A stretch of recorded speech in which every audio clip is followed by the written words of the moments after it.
صلی اللہ تعالی علیہ وسلم۔ دیکھیے، کل جو حدیث بیان ہوئی تھی وہ یہ تھی، اللہ کے رسول صلی اللہ علیہ وسلم نے ارشاد فرمایا کہ دنیا ایک ختم ہونے والا سامان ہے، اور جب یہ دنیا ختم ہو جائے گی تو انصاف کرنے والا اور ہر چیز پہ قدرت رکھنے والا رب فیصلہ فرمائے گا۔ اور سرکار نے فرمایا کہ تم دنیا کے بچے نہ بنو بلکہ تم آخرت کے بچے بنو، یعنی ایسے شخص بنو کہ تم اپنی آخرت کی تیاری کرو۔ اب آج کے درس میں دو حدیثیں میں آپ حضرات کے سامنے پیش کروں گا۔ دیکھیے، پہلی حدیث ہے حضرت ابو درداء سے مروی ہے، عن ابی الدرداء قال قال رسول اللہ صلی اللہ علیہ وسلم ما طلعت الشمس الا وبجنبتیها ملکانی ینادیانی یسمعان الخلائق غیر الثقلین یا ایھا الناس ہلموا الی ربکم ما قل وکفا خیر مما کثر والہا، رواہما ابو نعیم فی الحلیہ۔ حضرت ابو درداء سے روایت ہے، وہ کہتے ہیں کہ رسول اللہ صلی اللہ علیہ وسلم نے فرمایا ما طلعت الشمس الا وبجنبتیها ملکان ینادیانی۔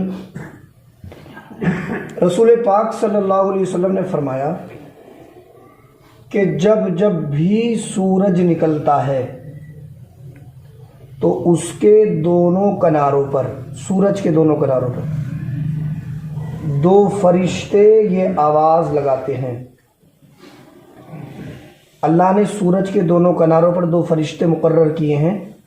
جب سورج نکلتا ہے تو وہ دونوں فرشتے روزانہ، اب سورج روزانہ نکلتا ہے تو روزانہ جو دو فرشتے اللہ نے وہاں مقرر کیے ہیں سورج کے دونوں کناروں پر، وہ دونوں فرشتے روزانہ یہ آواز لگاتے ہیں، اور ان کی آواز کو بس جن اور انسان نہیں سنتے ہیں، باقی اللہ کی ساری مخلوق سنا کرتی ہے۔ جن اور انسان نہیں سنتے۔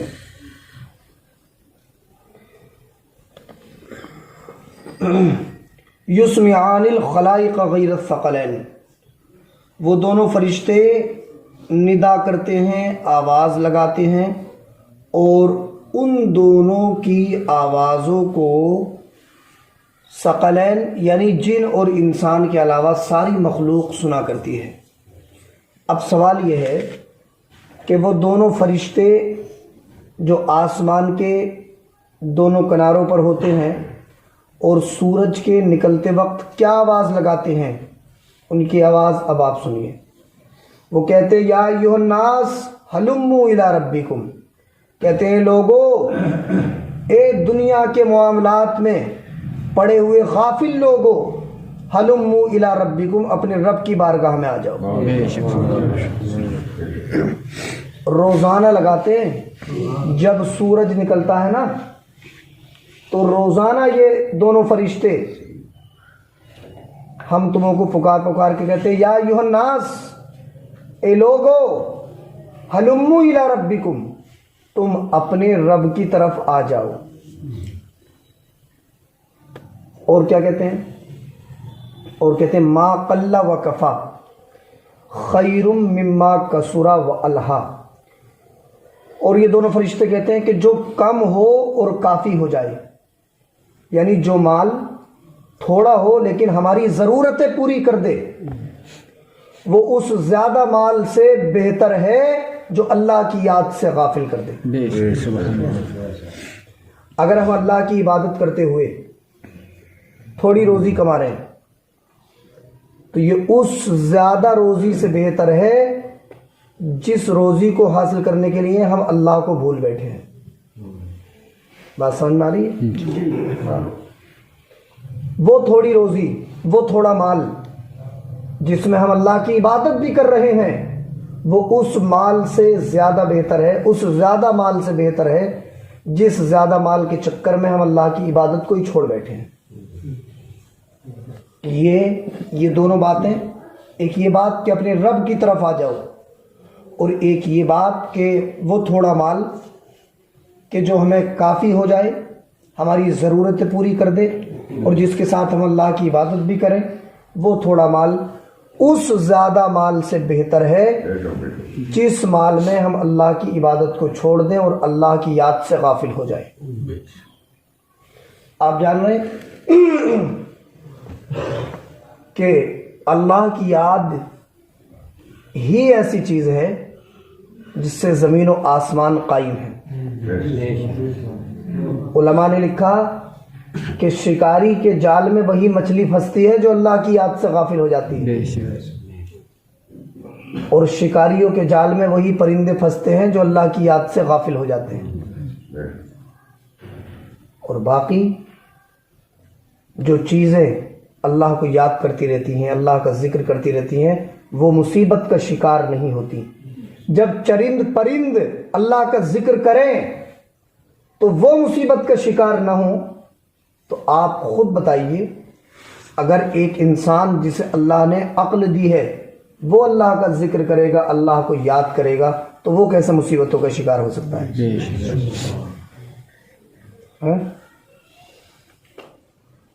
اچھا، ایک چیز یہاں یہ ہوتی ہے، مان لیجیے ہم کوئی کام کر رہے ہیں، اگر ہمیں اس کا اثر ظاہر نہیں ہوتا نا تو ہم کہتے ہیں 5 سال ہو گئے لیکن کچھ ہو ہی نہیں رہا ہے۔ مان لیجیے کوئی وظیفہ ہی پڑھ لیں، لیکن ایک بات یہاں یہ یاد رکھیں کہ کوئی بھی کام آپ کریں، دینی کام، تو اسے آزمانے کے لیے نہ کریں۔ ایک بات تو یہ ہے، آزمانے کے لیے نہ کریں۔ آپ بسم اللہ پڑھ لیں تو اس مقصد سے مت پڑھیے کہ یہ بسم اللہ پڑھ لوں تو بہت بڑا مالدار ہو جاؤں گا، اس مقصد سے پڑھیے کہ اللہ کا ذکر کر رہا ہوں، میں اسے یاد کروں گا تو وہ مجھ پہ اپنی نعمتوں کی بارشیں خود ہی فرما دے گا۔ اس نیت سے کوئی بھی کام کریں گے تو وہ سکسیز ہو جائے گا، کامیاب ہو جائیں گے آپ اس کام میں۔ جو میں نے پرسوں ایک واقعہ بتایا تھا نا حضرت امام غزالی کا، کہ حضرت موسیٰ علیہ الصلوۃ والسلام سے بتایا تھا، یاد ہے؟ ہاں، تو انہی کی ایک کتاب ہے منہاج العابدین۔ منہاج العابدین کتاب کا نام ہے، یہ تصوف کی کتاب ہے۔ اس کے اندر انہوں نے ایک بات بیان فرمائی ہے، فرماتے ایک بزرگ ہیں، یہ دیکھیں آپ کہ اللہ والے کیسے ہوتے ہیں، یہ بتا رہا ہوں میں۔ ان بزرگ کو دیکھنا اور ہم تم اپنے آپ کو دیکھیں گے کہ ہمارے کیسے عمل ہیں اور اللہ کے ولیوں کے کیسے عمل ہوتے ہیں۔ لکھا ہے کہ ان کے گھر جو ہے مہمان آ گئے، تو اپنے مہمان کے کھانے میں انہوں نے مچھلی بنائی۔ جب مچھلی بنائی نا تو مچھلی جب کھاتے ہیں تو ہاتھوں سے بو آتی ہے، مچھلی کی بدبو آتی ہے نا ہاتھوں سے، تو اس دور میں صابن نہیں تھے، تو انہوں نے اپنے پڑوسی کی دیوار سے بغیر اجازت کے ڈھیلا توڑ لیا۔ مٹی سے ہاتھ دھوتے تھے اس دور میں لوگ، تو مٹی کا ڈھیلا لے لیا بغیر اجازت کے۔ پھر ان کے دل میں خیال آیا اس سے اجازت تو لی ہی نہیں تھی، تو 40 سال تک اللہ سے توبہ کرتے رہے اسی بات کے لیے، اور روتے بھی رہے۔ اور ہم تم یہاں تو نہ جانے ایسے کاموں کو تو ہم تم کچھ سمجھتے ہی نہیں ہے۔ ٹھیلے والے سے مونگ پھلی لینے گئے، 2-4 کھا لیتے وہیں کھڑے کھڑے۔ کسی سے مان لو بیر لے رہے تو وہ کیسے دیے، بیر پہلے اٹھا کے منہ میں رکھ لیا، ہاں بھائی کیسے دیے، اور وہ مٹی کا ڈھیلا۔ اور ایک بزرگ کے تعلق سے انہوں نے لکھا ہے کہ وہ 40 سال تک اللہ سے توبہ کی توفیق مانگتے رہے، ولی تھے اللہ کے، لیکن اللہ سے کیا مانگتے رہے؟ توبہ کی توفیق مانگتے رہے، اللہ مجھے توبہ کی توفیق دے دے۔ اب قرآن شریف میں ان اللہ یحب التوابین، اللہ توبہ کرنے والوں سے محبت کرتا ہے، یہ ہے قرآن۔ جب 40 سال ہو گئے اور انہیں ایسا لگا کہ جو چیز میں 40 سال سے مانگ رہا ہوں ابھی تک وہ مجھے مل نہیں پا رہی ہے، دل میں آیا یہ خیال، تو انہیں جو ہے اللہ تبارک و تعالیٰ کی جانب سے یہ ندا دی گئی کہ بس 40 سال میں تو اکتا گیا، تجھے ایسا لگنے لگا کہ 40 سال ہو گئے مجھے مانگتے مانگتے مجھے ملا نہیں، تجھے یہ پتا ہے تو اللہ سے کیا مانگ رہا ہے؟ تو اللہ سے توبہ کے پردے میں اللہ کی محبت مانگ رہا ہے، کیونکہ اللہ توبہ کرنے والوں سے محبت فرماتا ہے۔ تو تو جو یہ کہہ رہا ہے مجھے توبہ کی توفیق دے دے، تو تو اس سوال کے ساتھ میں اللہ سے اس کی محبت مانگ رہا ہے نا، اور اللہ کی محبت ایک دم نہیں ملا کرتی ہے کسی کو۔ تو وہ ایسے ایسے بزرگ تھے، 40 سال گزر گئے اور ہم تم جو ہے ایک دم جزا و فضا کرنے لگتے ہیں۔ اور جب عبادت کا ٹائم ہوتا ہے، مان لیجیے یہ جو جملہ آیا حدیث میں کہ جو کم ہو اور ہمیں کافی ہو جائے وہ اس زیادہ سے بہتر ہے جو ہمیں اللہ کی یاد سے غافل کر دے، ہے نا۔ تو آدمی کا نیچر ہے یہ، اور آدمی کی فطرت ہے یہ کہ وہ مال کی طرف بھاگتا ہے۔ مال کی ڈیفینیشن پریبھاشا یہی ہے، عربی میں پیسوں کو مال کہتے ہیں۔ مال کا مطلب ہے ما یمیل الیہ تبعو، جس کی طرف دل جھک جائے اسی کو مال کہتے ہیں، ہے نا۔ تو آپ بہت سارے لوگ جنہیں اللہ توفیق دیتا ہے وہ تو کتنا ہی بڑا کاروبار ہو، کچھ بھی ہو، جیسے اذان ہوئی انہیں تو آنا ہے مسجد، لیکن کچھ ایسے ہوتے ہیں نا کہ یار 20 منٹ میں نماز پڑھوں گا، اتنی دیر میں تو 200 روپے کم جائیں گے، اتنی دیر میں 200 روپے کم جائیں گے، ایسی ذہنیت رکھنے والے بھی لوگ ہیں کہ نہیں؟ تو ایسے پیسے کا کوئی فائدہ نہیں ہے، تھوڑا ہو لیکن ہمیں اللہ کی یاد سے غافل نہ کرے تو وہ مال ہمارے لیے بہتر ہے۔ آج میں 27 پارہ صبح پڑھا رہا تھا، بچوں کو میں پڑھاتا ہوں آن لائن، تو میں ترجمہ کرا رہا تھا، تو اس میں ایک آیت آئی، آیت تھی وَأَنفِقُوا مِمَّا جَعَلَكُمْ مُسْتَخْلَفِينَ فِيهِ۔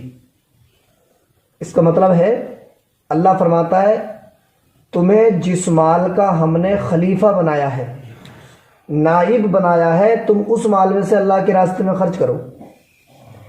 اس کی تفسیر میں علماء نے لکھا ہے کہ اس کا مطلب یہ ہے کہ یہ جو تمہارے ہاتھوں میں مال ہے، تمہارے قبضے میں جو مال ہے، اس کے تم مالک نہیں ہو، حقیقت میں تو اس کا مالک اللہ ہے۔ اللہ نے یہ مال تمہیں فائدہ اٹھانے کے لیے دیا ہے اور تمہیں اس کا خلیفہ اور نائب بنا کے بھیجا، اسے اپنا مت سمجھو، یہ حقیقت میں تو اللہ ہی کا ہے۔ تو اگر تم اس میں سے 1 روپیہ بھی اللہ کے راستے میں خرچ کرو گے تو تم اپنا نہیں دے رہے ہو، یہ تو تم اللہ کا مال ہی اس کے راستے میں خرچ کر رہے ہو، اور اس کی قدرت ہے کہ ہے بھی اسی کا، دیا تمہیں ہے اور تم دے رہے ہو اس کے راستے میں، تو تمہیں ثواب عطا کر رہا ہے۔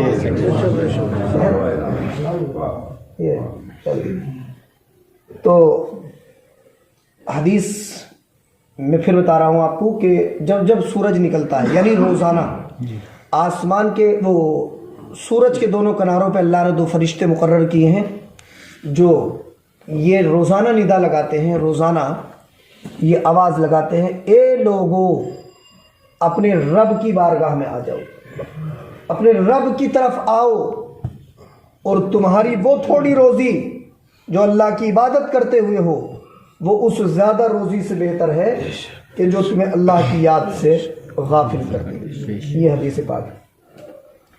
اور دیکھیے ایک حدیث اور سنیں، عن ابی ہریرہ یبلغ به قال اذا مات المیت قالت الملائکۃ ما قدم وقال بنو آدم ما خلف۔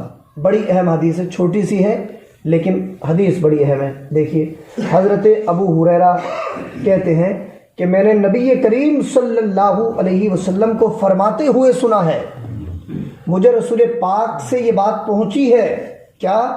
اذا مات المیت، جب مرنے والا مر جاتا ہے تو ایک تو اس کے پاس وہ فرشتے ہوتے ہیں جو اس کی روح قبض کرنے آتے ہیں، اور ایک دنیا والے ہوتے ہیں، اس کے گھر والے، محلے والے، خاندان والے ہوتے ہیں۔ تو سرکار نے فرمایا جب مرنے والا مرتا ہے نا تو فرشتوں تو کہتے ہیں کہ اس نے کیا اعمال کیے، اس نے کون سے اعمال آگے بھیجے، اور اس کے رشتہ دار کہتے ہیں ما خلفا، اس نے کیا کیا چھوڑا ہے، اس نے چھوڑا کیا کیا ہے۔ تو دیکھیے ہمیں وہ کام کرنا چاہیے کہ جب فرشتے ہمارے نامہ اعمال کا چٹھا کھولیں تو فرشتوں کو بھی ہمارا نامہ اعمال دیکھ کے رشک آئے کہ اس بندے نے اتنے پرخطر ماحول میں زندگی گزاری ہے اور پھر بھی اس کا نامہ اعمال اتنا اچھا ہے، ایسے ہم زندگی گزارے، ہے نا؟ ایسے بنو کہ کرے لوگ آرزو، ایسے عمل کرو کہ زمانہ مثال دے، ایسے بنے ہم، کیونکہ ہمارا یہ مال جسے ہم تم اکٹھا کر رہے ہیں یہ تو ہم تموں کو یہیں چھوڑ کے جانا ہی ہے، جانا ہی ہے ہمیں۔ حدیث کا یہ مطلب نہیں ہے آپ مال بالکل اکٹھا نہ کریں، کیونکہ مال ہوگا تبھی تو دین کا کام بھی ہوگا، جائز طریقے پہ کمائیں بھی، مقصد یہ نہیں ہے۔ دولت بری چیز نہیں ہے، دولت بھی اللہ کی نعمت ہے، لیکن مقصد یہ ہے کہ ہم خالی بس پیسے میں ہی نہ لگ جائیں کہ پیسے کے انبار لگا دیں اور ایک وقت بھی مسجد کا دروازہ نہ دیکھیں، ایسی دولت کسی کام کی نہیں ہے۔ اللہ کبھی اولاد دے کے بھی آزماتا ہے، کبھی اللہ مال دے کے بھی آزماتا ہے، کبھی اللہ غریبی دے کے بھی آزماتا ہے۔ یہ دنیا تو دارالامتحان ہے جہاں ہماری آپ کی آزمائش کے لیے ہمیں بھیجا گیا ہے، کیسے عمل کرتا ہے۔ قرآن شریف میں الذی خلق الموت والحیات لیبلوکم ایکم احسن عملا، اللہ نے موت اور زندگی کو بنایا ہی اس لیے ہے تاکہ یہ بات ظاہر ہو جائے تم میں کون اچھی کام کرنے والا ہے۔ تو یہ حدیث بڑی اہم ہے۔ فرشتے کہتے ہیں اس نے کون سے اعمال آگے بھیجے، کیا کیا کیا ہے اس نے، اس کے اچھے اعمال کیا ہیں، اور دنیا والے گھر والے کہتے ہیں ما خلفا، اس نے یہ دیکھو چھوڑا کیا کیا ہے نا۔ تو ہمیں یہ چاہیے کہ اگر ہمارے پاس مال ہے تو ہم اپنے مال میں سے اللہ کی راہ میں صدقہ و خیرات کرتے رہیں، اور اگر مال اکٹھا ہے تو اس کی زکوٰۃ بھی نکالتے رہیں۔ جیسے نماز فرض ہے نا، ایسے ہی ہمارے اوپر اور تمہارے اوپر زکوٰۃ بھی فرض ہے۔ اگر ہم مالک نصاب بن گئے اور ہم زکوٰۃ 1 سال کی بھی نہیں دیتے، 1 سال بھی زکوٰۃ ادا نہیں کرتے، تو اس مال کو بھی کھانا ہے ہمارا ہی کمایا ہوا، لیکن اس مال کو کھانا ہمارے لیے جائز نہیں ہوگا جب تک کہ زکوٰۃ ادا نہیں کریں گے۔ میں کسی تحقیر کی بنیاد پر نہیں کہہ رہا ہوں، ہمارے اوپر مان لو 10 سال سے ہم مالک نصاب ہیں اور زکوٰۃ 10 سال کی ہمارے اوپر فرض ہے نا۔ زکوٰۃ ایک سال کی ہم نے نہیں نکالی اور ہم نے لنگر کر دیا۔ لنگر کرنا بری چیز نہیں ہے، مستحب عمل ہے، کریں گے تو ثواب ہے، نہیں کریں گے تو کوئی گناہ بھی نہیں ہے، لیکن اتنا ضروری لنگر نہیں ہے جتنا ضروری زکوٰۃ ہے۔ قیامت کے دن یہ سوال نہیں ہوگا کہ تو نے یہ کام کیا تھا، وہ کام کیا تھا کہ نہیں کیا تھا، لیکن اللہ زکوٰۃ کے بارے میں ضرور پوچھے گا کہ تجھے جو مال دیا تھا اس میں سے غریبوں کا حق نکالا تھا کہ نہیں نکالا تھا۔ اس لیے ہمیں اس بات پہ توجہ دینا چاہیے۔ اسلام نے جو زکوٰۃ کا سسٹم بنایا ہے یہ بڑا اہم سسٹم ہے۔ قیامت کے دن قرآن شریف میں اس پہ بہت وعید آئی ہے اور حدیثوں میں آیا ہے کہ اللہ تعالیٰ جو زکوٰۃ ادا نہیں کرتے ہیں نا، قرآن شریف میں والذین یکنزون الذھب والفضة